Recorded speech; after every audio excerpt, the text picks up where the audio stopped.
חסידי קוצק, שאצלם זה הכל מהר, שרקאית מהר, נכנסו ליחידס ליל מרש, שאלו אותו למה בחב"ד מעריכים בתפילה.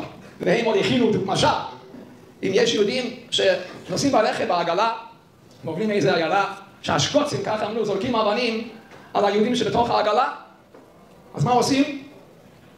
ממהרים את הסוסים מהר ללכת מכאן. נו, השקץ, הגוי השם בקדמתו, היצר הורר, הוא שקץ מפורסם, וגם הוא מתמצא בהרבה דברים, אז הזוקין הזה, השקץ הזה, זורק אבנים, לא נותן להתפלל, אז צריכים מהר ללכת, מהר, מה זה? להאריך בברס התפילה. אמר הרב למרש, אתם צודקים, כן, אבל באמת דברים אמורים, כשהשקוצים נמצאים מחוץ לעגלה וזורקים אבנים.